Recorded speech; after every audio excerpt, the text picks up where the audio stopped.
I say it frequently, but it's a pleasure to see you. And that's not a flippant saying. There is no greater place to be than to be with you. We love each and every one of you, and we love spending time with you. Many people ask, when you tell people, nowadays at least, when you tell people, well, we go to worship on Sunday morning and we go back on Sunday night. And the next question that follows is, why? And my question is, why not? I enjoy spending time with you. There is, in the Bible, at least in my opinion, there is no greater monument that was recorded for us in the Bible, than Solomon's temple. 7 years in the making. I don't know if you've ever built a house, or maybe you've lived in a subdivision where they can build a house in about 4 days. 7 years. Can you imagine building and working on something for 7 years? Quite the feat. And then you read the description of what the temple looked like.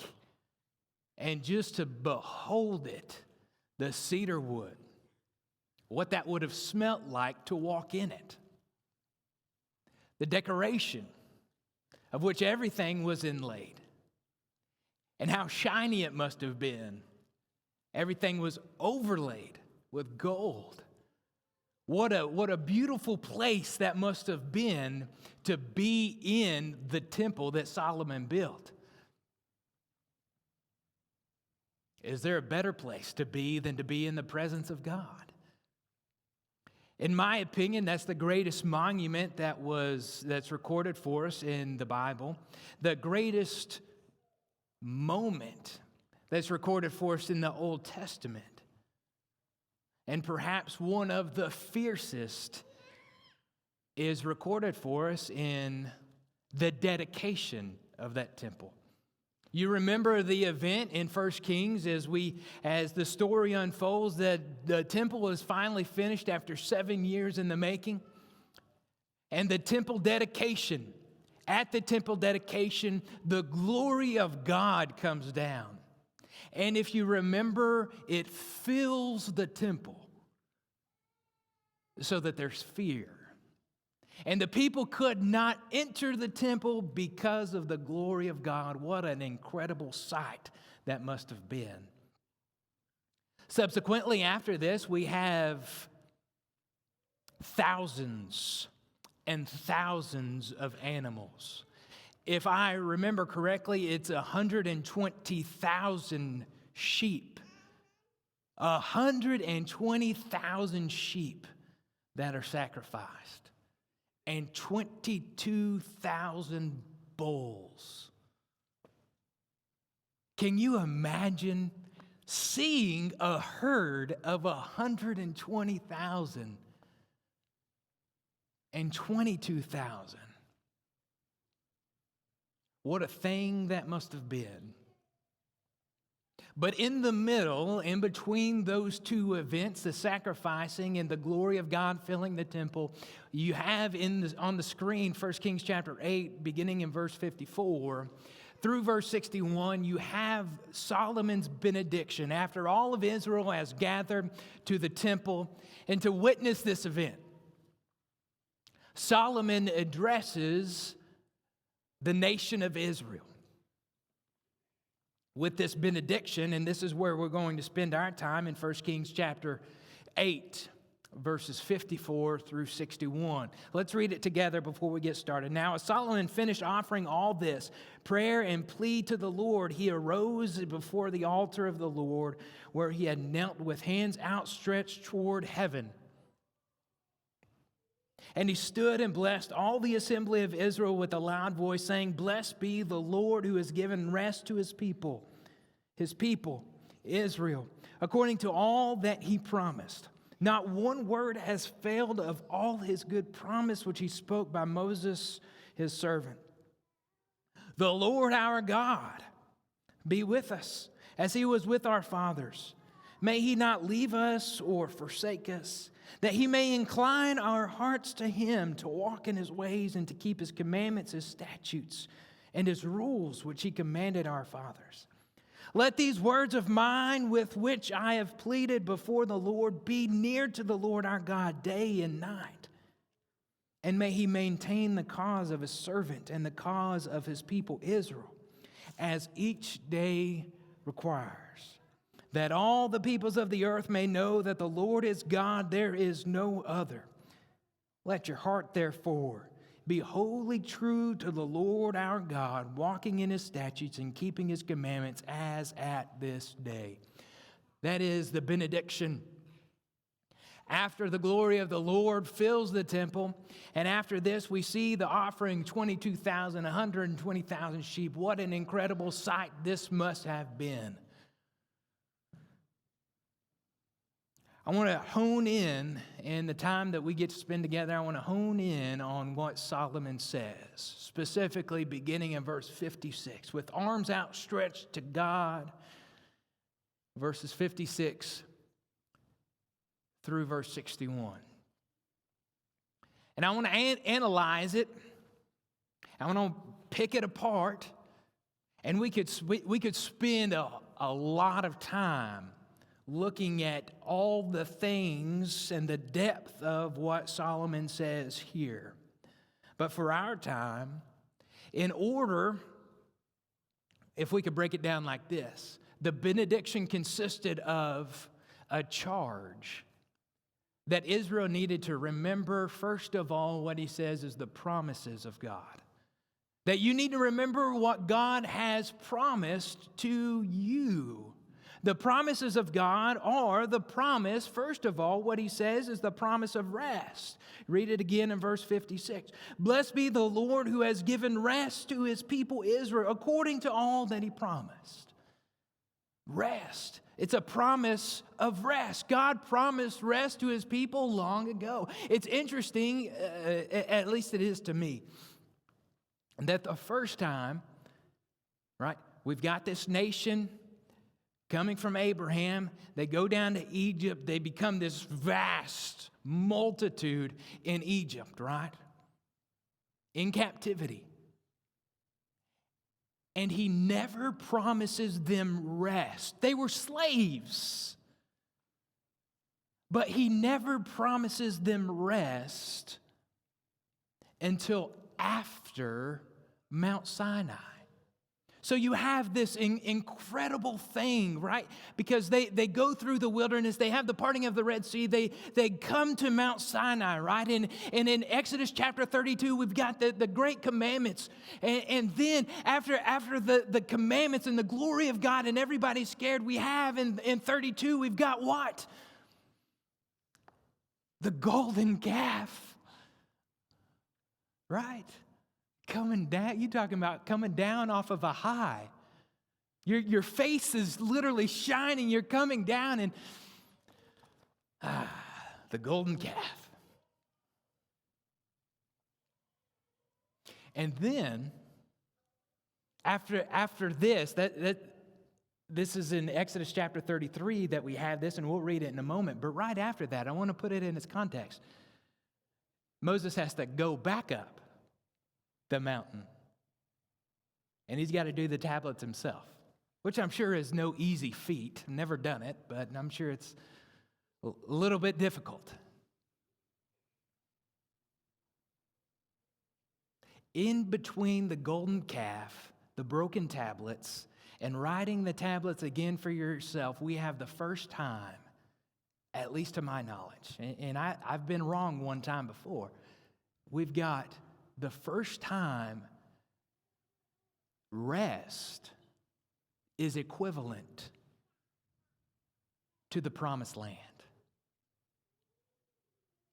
God knows when we need to hear about rest.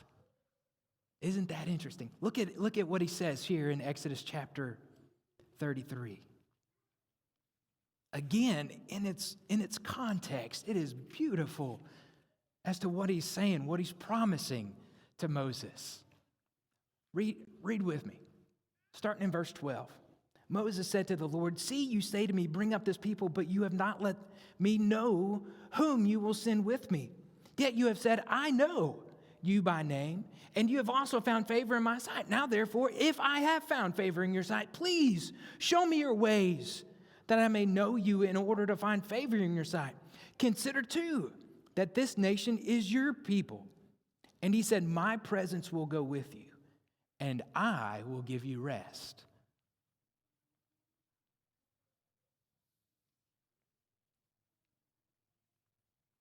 Look at what he says. Let that one marinate for a little bit. My presence will go with you, and I will give you rest. There is rest in the presence of God. Moses up on Mount Sinai, you're familiar. Moses up on Mount Sinai, he did what? He fasted for 40 days. No, not even water. For 40 days. This is what it says. You will find rest. My presence will go with you. I will give you rest.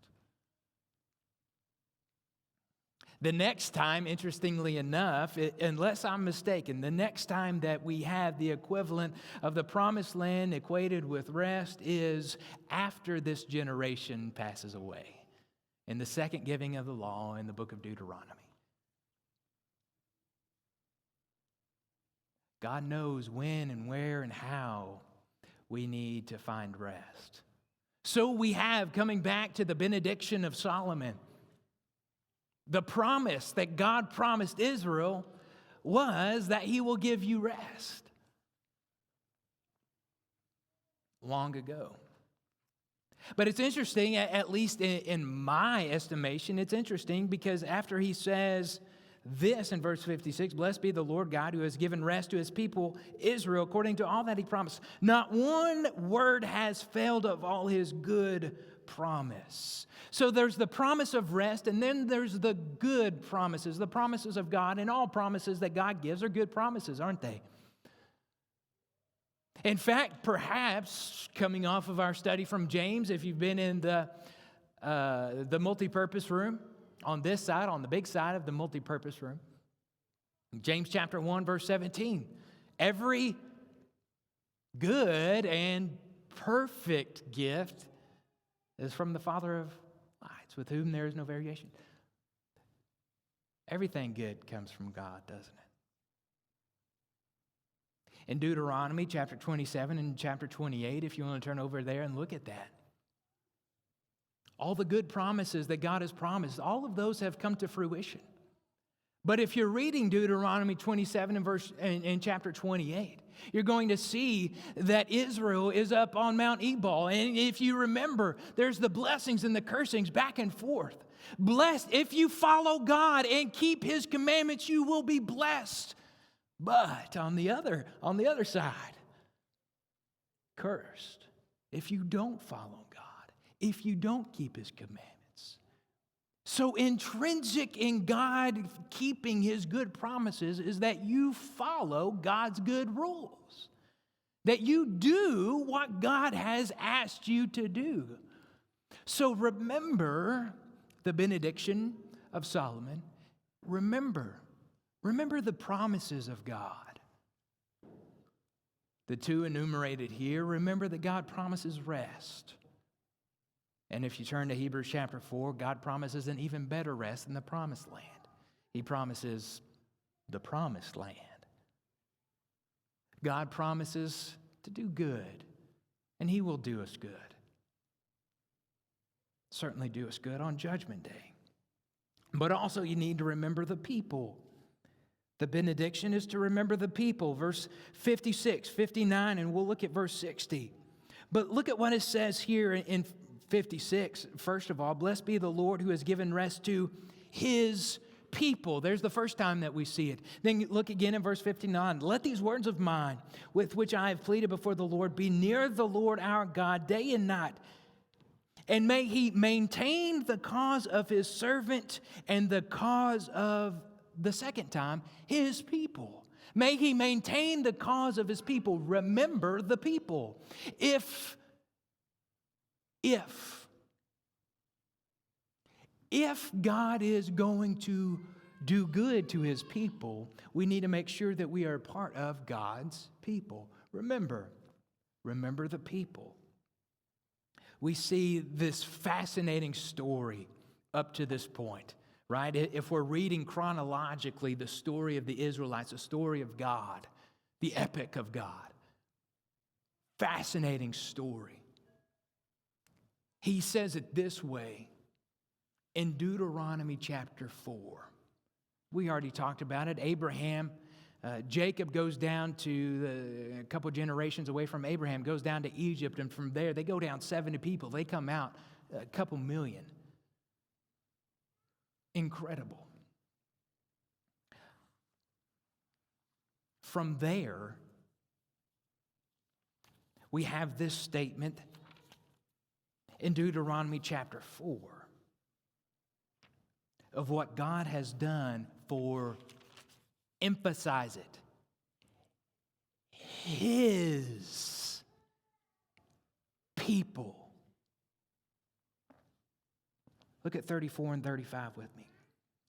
Or has any God ever attempted, listen to this, has any God ever attempted to go and take a nation for himself from the midst of another nation by trials,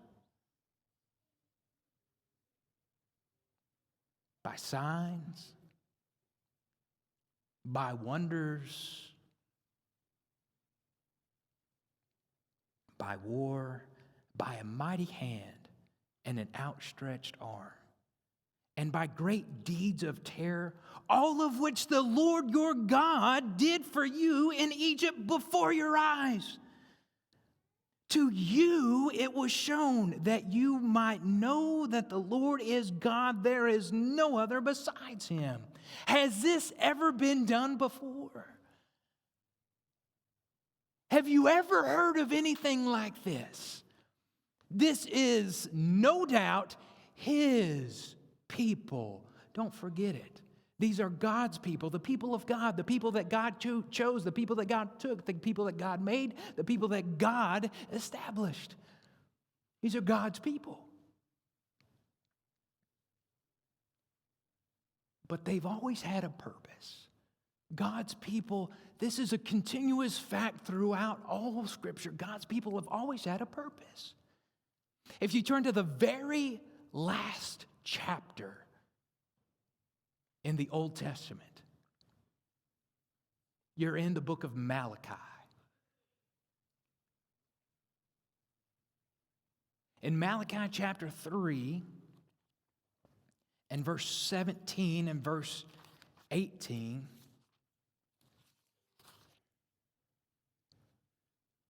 speaking about the nation of Israel, this is what God says here. They shall be mine, says the Lord of hosts. In the day when I make up my treasured possession, I will spare them as a man spares his son who serves him. After all, in its context, the people in Malachi that he's talking to, these people have rejected God and they are doing absolutely terrible things. I will spare him as a man spares his son who serves him. Then, here's our purpose. Pay attention. Then once more you shall see the distinction between the righteous and the wicked. Why did God choose Israel? To show a distinction between the righteous and the wicked. Once more you shall see the distinction between the righteous and the wicked, between the one who serves God and the one who does not serve him. God's people have always had a purpose. The purpose of Israel was to show this is what it looks like when God reigns, when God controls everything. He is God. If I could put it in my own terms, God chose Israel to make everybody else jealous, to make everybody else want him, to show I am the one God. Has any God ever done this? We go back to Deuteronomy chapter 4. Has any God ever done this? No. There is no other God.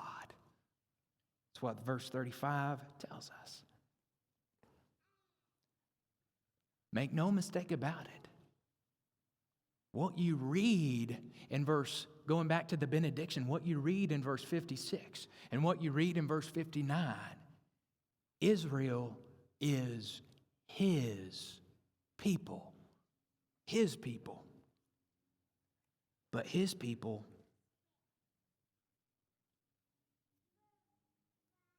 for all people.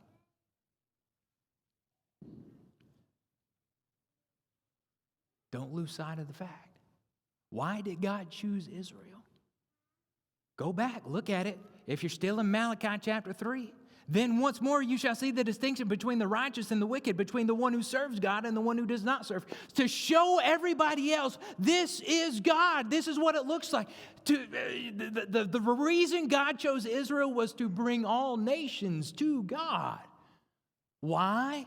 Go back to Deuteronomy chapter 4 and verse 35. It was to prove that He is God and there is no other God. Go back to the benediction. We have His people, all throughout this. But look at verse 60. 1 Kings chapter 8 and verse 60. That all the peoples of the earth may know that the Lord is God, there is no other. We are the people of God, so that everyone else will know there is no other God. But if we live like the world, then don't we make everyone believe there are plenty of gods out there? There's a million things that can make you happy. We are the people of God. We are His people so that He can reach all people. So remember the promises of God. That's one part of the benediction. The other part is to remember the people of God. We are His people. We are His people for all people. And also to remember what he says here is remember your position. Coming back to verse 59, as you remember the position, look very specifically at what it says here. Servant. Servant. That is your position. That is the position, he says first, it is the position of Moses. Now look at what it says in verse 59. Let these words of mine with which I have pleaded before the Lord be near the Lord our God day and night. May He maintain the cause of His servant and the cause of His people Israel. Remember your position.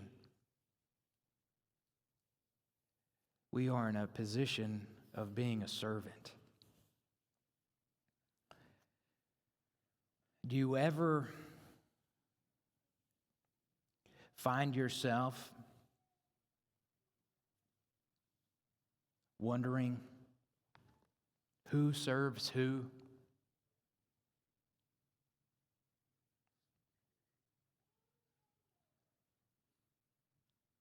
I've thought about this a lot lately. Because sometimes, at least in my heart,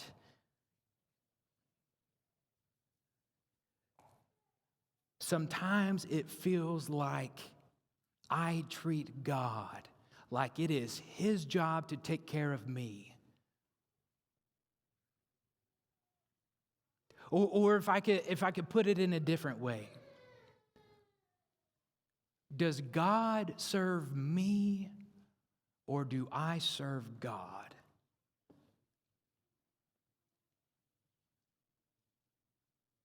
And of course, I mean, it's a cycle, isn't it? But we need to remember that we are God's servants.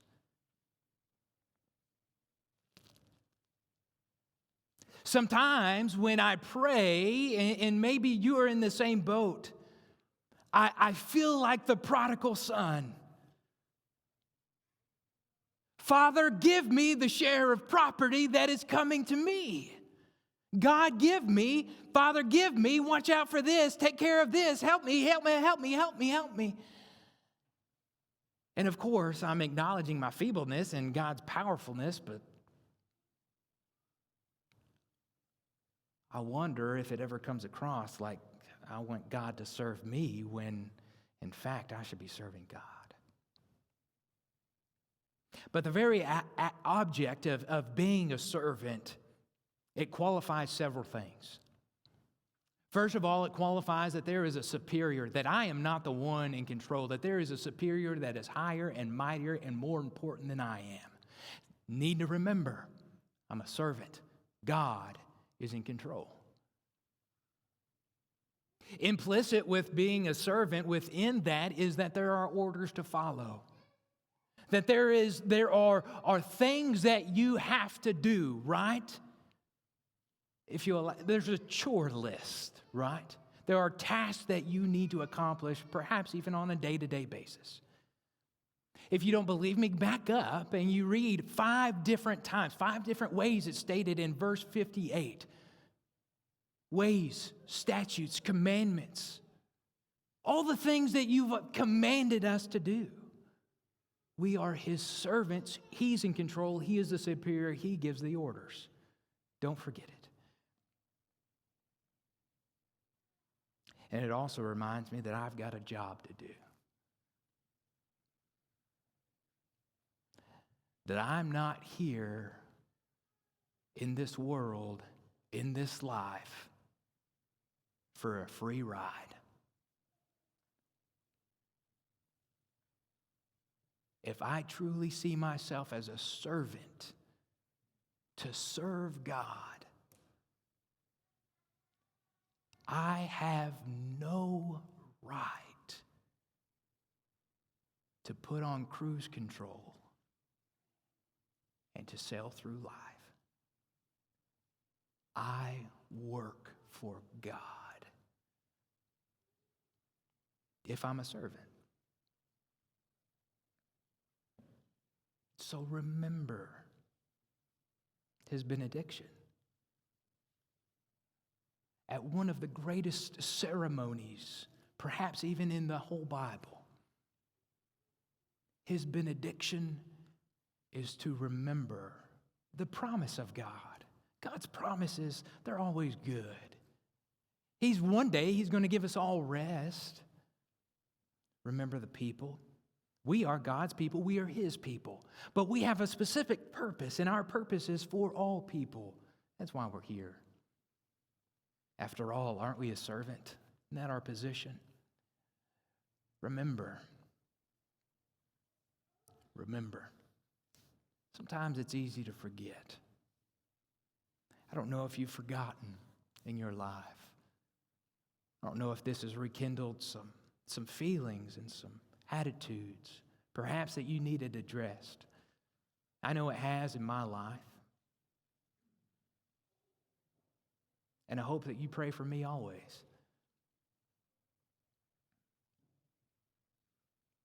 But if we can pray for you, we want to do that as we stand and as we sing.